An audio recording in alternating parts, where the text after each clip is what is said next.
there's a mezzo right above me. Alright, I don't like this. I don't like this at all. Power flash. Tornado right in front of me.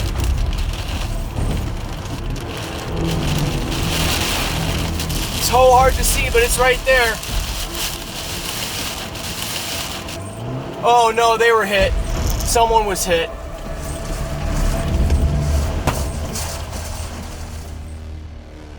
On March 14th, a powerful storm system swept across the Midwest. Before the event, computer models were showing a line of supercells capable of producing strong tornadoes. In response, the Storm Prediction Center issued a level 4 out of 5 moderate risk across a broad region. As a storm chaser, my sights were set on Missouri as the best chance at documenting a tornado. However, dense tree cover, nocturnal storms, and rapid forward speeds were going to make this chase about as difficult as they come. My strategy for the night was to chase along I-44, allowing me to track alongside the storms as they raced northeast. I positioned myself in Rolla, Missouri, and waited as storms began to move towards me. Alright, we got strong rotation. That's probably a tornado. And it is heading right towards me. Only problem is that it is dark outside. I didn't want to chase through town. It felt too risky. So I made the call to leave, but almost as soon as I left, 2 separate tornadoes tore through Rolla, ripping into homes and businesses. By then, it was completely dark out. The brief flashes of lightning were the only glimpses I got. I was essentially chasing blind. After a brief stop, I jumped back onto the highway to keep pace with the storms. As I watched the storms on radar, I began to see something extremely interesting, so I took the next exit to get a better view of the storm to my north. Radar was showing an extremely tight rotation, less than a mile away from me. There's gotta be a tornado up here on radar. Damn, we're in the frickin' trees, man. This is why chasing in Missouri sucks. The hills and thick trees made it impossible to see anything, so I went back to I-44 to keep up with the storms.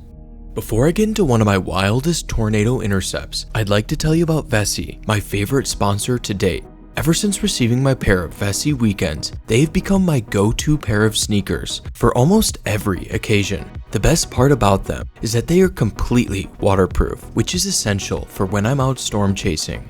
Before I had these, my feet would get soaking wet on almost every single chase, which was nasty. I also love the simplistic design, which works for both casual and formal settings, keeping me looking good while I'm out on the road. And I haven't even mentioned how comfortable these things are. And on top of all that, the Vessis clean up really well and are extremely high quality, so they're built to last. They also come in a bunch of different colors, so there's definitely a pair for you. If these shoes work for a storm chaser, I guarantee they'll work for whatever you throw at them. If you don't like wet socks and want to support my channel, use my link in the description to get 15% off your pair of Vessis today. As I drove on the highway in torrential rain, things started to get interesting when the rain began to clear out. This was a sign that I was beginning to move into another part of the supercell, likely the storm's updraft. I then got glances of a really low cloud right in front of me, and my suspicions were confirmed. Holy shit, there's a mezzo right above me. Mezzo is short for mesocyclone and is where a tornado would form. This thing might produce. I knew a tornado was possible. With every flash of lightning, I got a little bit more information. It now had a distinct inflow tail, which is a common feature in tornadic supercells.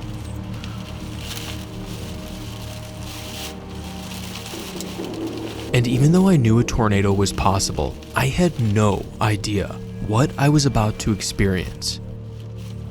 Alright, I don't like this. I don't like this at all. The wind is... Oh, we got a power flash. Oh, there's a tornado right in front of me. Tornado right in front of me. Oh man, there it is. Tornado right in front of me.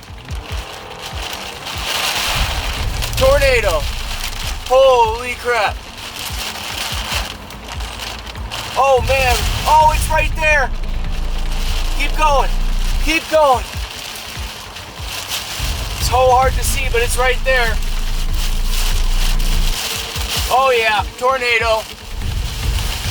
Make sure we're in focus. Warn these people, they probably see it.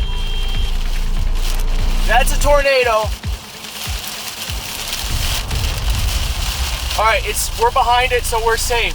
But this thing is right in front of me. Oh man. All right, all right, that was dangerous. There's a car. Oh no, they were hit. Someone was hit. Damn it. Damn it, damn it, damn it.